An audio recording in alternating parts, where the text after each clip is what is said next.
Halo pemirsa, jumpa lagi dengan saya. Di sini saya akan memberikan sedikit tutorial bagaimana cara mudah memahami tenses dalam bahasa Inggris ya. Apa itu tenses pemirsa? Tenses itu adalah yang berhubungan dengan waktu dalam bahasa Inggris ya. Ini juga sangat penting terutama bagi mereka yang mendalami, yang mulai belajar bahasa Inggris dan merasa sulit memahami tenses dalam bahasa Inggris. Karena di dalam bahasa Indonesia kita tidak mempunyai pembagian waktu dalam bahasa Inggris ya. Oke, sekarang kita mulai. Ini alur tenses pemirsa ya. Ingat, ini bagi yang baru mempelajari bahasa Inggris atau baru mengenal bahasa Inggris, atau bagi yang merasa sulit sekali memahami bahasa Inggris ya. Ini alur tenses itu atau yang berhubungan dengan waktu itu ya. Dalam bahasa Inggris itu ada 3 ya. Lihat kursor saya pemirsa. Nih, ini yang tanda panjang itu adalah indikasi waktu sekarang ya, atau now ya. Nih, kemudian 1 detik atau 0,0 sekian detik ya. Ini ke belakang itu masuk wilayah pas atau lampau ya. Lampau ini dalam bahasa Inggris seperti itu. Kemudian 1 detik ke depan, peristiwa-peristiwa yang belum terjadi di masa depan itu masuk wilayah future atau masa depan pemirsa ya. Contohnya yang lampau itu misalnya beberapa menit yang lalu, few minutes ago ya, atau baru saja, just now, atau kemarin, yesterday, atau tahun lalu, last year, atau minggu kemarin, atau beberapa hari yang lalu, few days ago ya. Itu contohnya itu. Kemudian ke depan, masa yang akan datang, yang peristiwa-peristiwa yang belum terjadi, misalnya indikator waktunya tomorrow, besok ya, atau bisa tonight, malam ini, itu kan belum terjadi ya. Masuk ke masa depan, future. Selasa depan misalnya next Tuesday, atau bulan depan next month ya. Oke, ini alur tenses. Berarti dalam bahasa Inggris ada 3 pembagiannya ya. Sekarang, lampau, atau masa depan, atau masa yang akan datang ya. Oke, nah ini perbandingannya dengan bahasa Indonesia, coba kita lihat. Untuk memahami tenses itu seperti ini pemirsa. Dalam bahasa Indonesia kita lihat, setiap hari saya makan, every day I eat rice. Jadi kata makan di dalam bahasa Inggris kalau untuk setiap hari itu eat ya.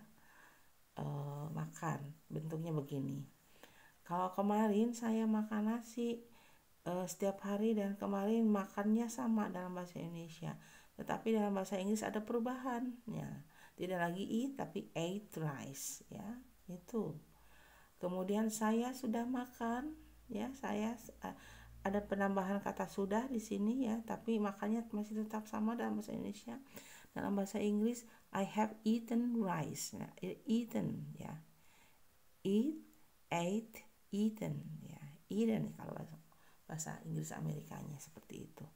Besok lusa saya akan makan nasi. Ini ada penambahan saya akan ya.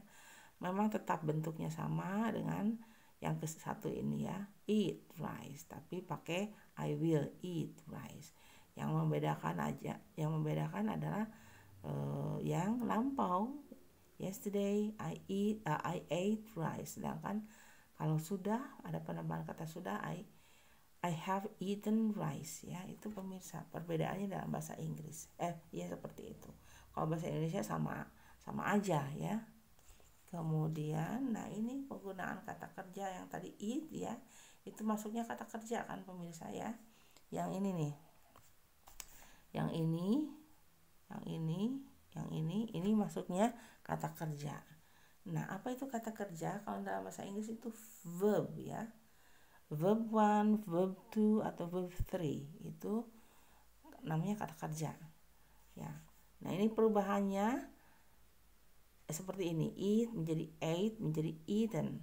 Kemudian see menjadi saw menjadi seen. Go menjadi went menjadi gone. Teach menjadi taught menjadi taught. Wake up woke up waken up ya. Work, ingat bukan work it ya, ini suka ini kan yang tidak beraturan ya, perubahannya kan tidak, yang ini beraturan biasanya ditambah imbuhan i dan de ya, i dan di. Jadi work work work, nah ada work bukan work it. Study studied studied, nah ini talk talk talk. Love loved loved, ada ini beda ya antara love cinta dengan tertawa itu laugh ya. Coba aja cek di kamus pemirsa ya. Oke, jadi ini bentuk kata kerja ya. Kata kerja itu dalam bahasa Inggris yaitu verb ya. Namanya juga kerja ya. Jadi kata yang menggambarkan aktivitas ya, aktivitas makan, melihat, pergi ya, mengajar, bangun juga sama kata kerja. Tetapi di sini ada kata kerja yang menggambarkan perasaan ya.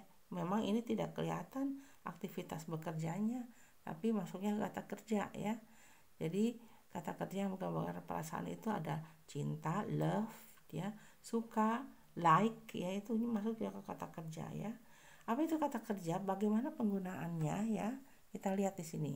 Oh, untuk mencari daftar kata kerja seperti yang ini pemirsa, seperti yang 1, 2, 3 itu ada di kamus ya, biasanya ada di kamus kalau kesulitan, ataupun bisa browsing di Google ya. Kalau kata kunci untuk browsingnya yaitu ini nih, verb 1, 2, 3 ya. Ini banyak sekali di Google, silahkan dicek ya di Google. Saya rasa pemirsa sudah tidak aneh lagi ya untuk browsing di Google. Kemudian kalau tampilan di Google seperti ini ya, ini infinitive, verb 1, verb. Pokoknya abaikan aja yang inilah pemirsa, karena susah sekali dihafal ya bagi pembelajar pertama, pembelajar pemula yang seperti ini. Pokoknya verb 1, 2, 3 gitu aja. Nah, be, was, were, ini bentuknya seperti ini ya. Be itu to be ya, is, mr ya. Is, mr. Lampaunya is, am, were, are, were ya. Yang verb 3-nya been. Nanti saya terangkan fungsi verb 1, 2, 3 itu seperti apa ya. Pokoknya paham dulu ini ya pemirsa. Bear, bore, born, menanggung ya. Ini saya ambil dari Google, seperti tampilannya ya. Seperti ini. Kemudian fungsi verb 1 itu apa sih? Nah, fungsi verb 1 ya. Fungsi verb 1 itu adalah untuk menyatakan present tense. Nah, present tense itu apa? Nggak usah diingat-ingat lah ya, yang itu kan susah. Pokoknya present tense itu, fungsi verb 1 itu yaitu untuk menyatakan suatu rutinitas. Nah, kita punya rutinitas nih yang dilakukan dulu, sekarang, dan masa lampau. Nah, saya akan flashback lagi ke slide 1. Nah, ya, masa lampau berlangsung sampai sekarang, mungkin juga ke masa yang akan datang ya. Itu kalau yang berlaku dari dulu, sekarang, dan masa depan itu disebut namanya present tense ya, present tense. Nah, itu fungsi verb 1 itu untuk menyatakan present tense, yaitu satu rutinitas. Apa sih rutinitasnya? I study English every Monday and Tuesday. Saya belajar bahasa Inggris setiap Senin dan Selasa ya. Udah lama nih, dari dulu, sekarang belum selesai belajar bahasa Inggrisnya. Mungkin beberapa bulan ke depan. Jadi itu rutinitas terus, Senin dan Selasa terus saja berlangsung lama ya. Jadi kita menggunakan verb nomor 1 ya. Coba lihat, cek di sini. Mana? Study. Nah, ini belajar ya. Jangan pakai yang ini untuk rutinitas pemirsa. Jangan juga yang ini, tapi yang ini pakainya. Kolom verb 1 ya. Itu untuk menyatakan rutinitas ya. Apalagi rutinitas itu misalnya saya makan obat 2 kali sehari misalnya ya. Misalnya bagi orang yang penderita diabetes atau darah tinggi, pasti itu obatnya seumur hidup kan, rutinitas ya. Oke, kalau untuk makan obat jangan eat pemirsa, tapi take ya. Misalnya I take medicine twice a day, itu ya. I take medicine twice a day. Saya makan obat 2 kali sehari. Itu berarti rutinitas ya. Jadi pakainya verb 1. Kemudian kebiasaan ya. Sama aja sebenarnya kebiasaan dengan rutinitas ya. Sama aja. Tapi nggak apa-apa. Ini masuk my sister always wakes up. Keluarnya wakes up ya. At 5 o'clock in the morning. Wakes up itu artinya bangun. Ya, dia kebiasaannya bangun jam 5 pagi. Pokoknya jam 5 dia sudah sudah membuka matanya ya. Kemudian pasti sudah terbangun. Jam 4 pasti dia masih merem ya pemirsa. Jadi kebiasaan seperti itu. My sister always wakes up at 5 o'clock in the morning. Jadi kebiasaannya dari dulu, sekarang dan mungkin juga berlangsung lama ke depan ya, ke masa yang akan datang. Kemudian yang menyatakan pekerjaan, sebentar, wakes up itu bentuknya seperti ini pemirsa. Nah, wake up ya. Yang keduanya, jadi yang kebiasaan juga ini pakainya, bukan yang ini ya, untuk menyatakan kebiasaan. Oke. Kemudian pekerjaan atau kebiasaan juga banyak contohnya. Misalnya dia biasanya nyamper dulu ke saya ya sebelum pergi ke kantor misalnya ya. Misalnya he picks me up to the office ya, he picks me up to the office. Itu biasanya terus ya, dia menjemput saya ke kantor, nggak mau sendiri. Itu kebiasaan. Atau kebiasaan yang lain, misalnya dia selalu menyanyi di kamar mandi atau di toilet ya. Atau saya selalu ya, I always sing in the toilet ya. Itu saya selalu bernyanyi, mau ngapain di toilet juga nyanyi aja. Kemudian pekerjaan, ini kata kerja yang berhubungan dengan pekerjaan ya. I teach English in elementary school ya. I teach English in elementary school. Ini mengajar bahasa Inggris, saya mengajar bahasa Inggris di SD ya. Kata teach itu termasuk kata kerja karena mengajar kan. Oke. Jadi dia pakainya yang nomor ini karena menyangkut pekerjaan. Enggak yang ini, enggak taught yang ini ya. Ya, tapi teach. Misalnya yang berhubungan dengan pekerjaan itu juga misalnya sepertinya mereka bekerja di bank. They work in the bank ya. Itu kan pekerjaan, work juga kata kerja ya. They work in the bank. Pakai nomor 1 ya. Kemudian ini kata kerja yang menyatakan perasaan ya. Kata kerja yang menyatakan perasaan, jadi aktivitas pekerjaannya nggak kelihatan ya, abstrak, tapi dia masuk ke kata kerja, yaitu misalnya we love watching movie atau I like cooking. Saya suka, ini saya suka juga ya, saya suka menonton film. We love watching movie atau I like cooking.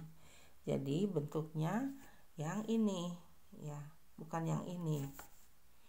Loved ya, bukan yang ini, tapi yang ini memang secara pronunciation atau pengucapannya hampir sama, cuma perbedaannya ini mendapat tekanan di akhir ya. Itu bukan loved, bukan pemirsa. Oke. Nah itu untuk fungsi verb 1 ya pemirsa. Ya ada 4. Sebenarnya ada lagi, tapi ya ini yang krusial aja, yang pentingnya aja ini ya. Oke, kita langsung ke fungsi verb 2. Nah, verb 2 itu yang mana sih pemirsa? Nah, ini ya, saya balik lagi.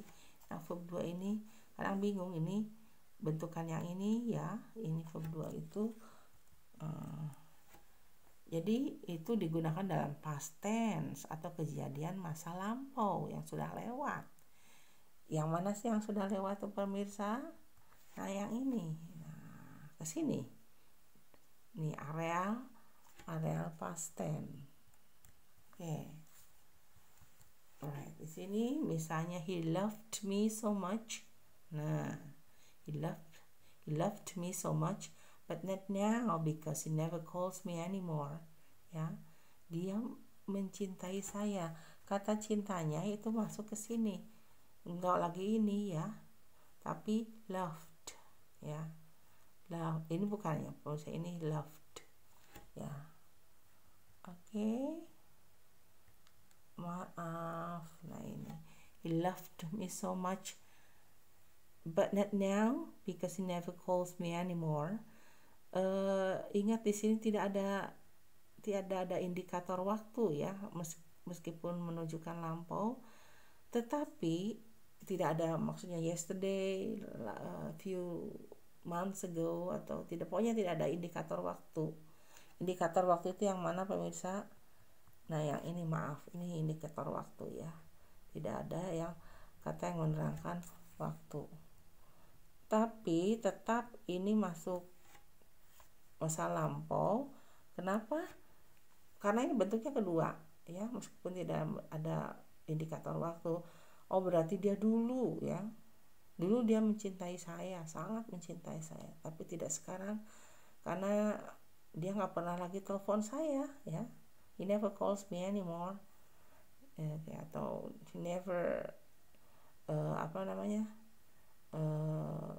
misalnya he never send me, atau he never send me a letter, atau apa ya. Indikatornya ini lampau meskipun tidak ada indikator waktu. Kemudian last night, nah ini ada indikator waktu.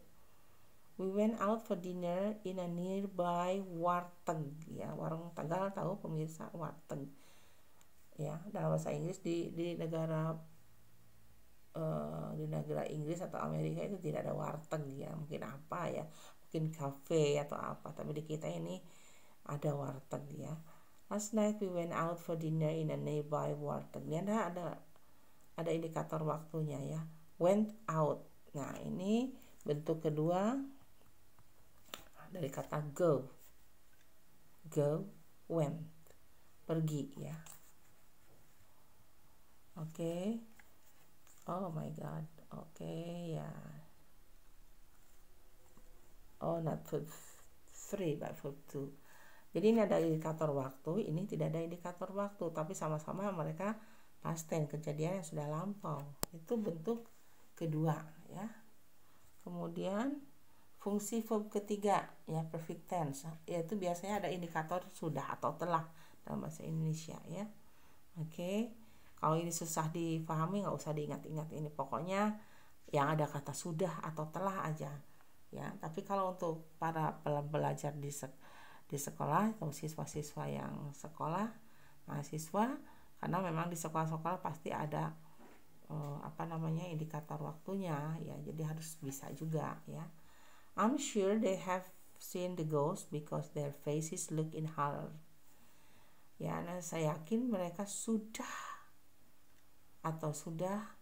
melihat hantu karena wajahnya seperti yang ketakutan.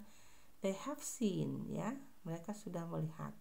Nah bentuknya ketiga, coba lihat dari kata melihat ya. Nah ini melihat, see, saw, seen ya. Ini bentuk ketiga ya, makanya fungsinya bentuk ketiga yaitu untuk menyatakan kata kerja yang ada yang ada sudahnya atau telahnya ya. I'm sure they have seen the ghost because their faces look in horror. My mother has cooked delicious meal. Ya, ibu saya sudah memasak makanan yang enak. Cook ya, ini juga untuk kata sudah atau telah pakai have ya pemirsa ya. Kalau untuk mereka have, kalau untuk orang ketiga tunggal my mother, my sister, tapi satu orang ya, atau she atau he dia, itu telah itu menggunakan has ya. Kalau I, you, we, they itu have. Kalau he, she, it ya, atau kata kata ganti orang ketiga tunggal atau orang ketiga tunggal ya, has. Jadi kata kerjanya yaitu menggunakan kata kerja nomor 3 nih pemirsa.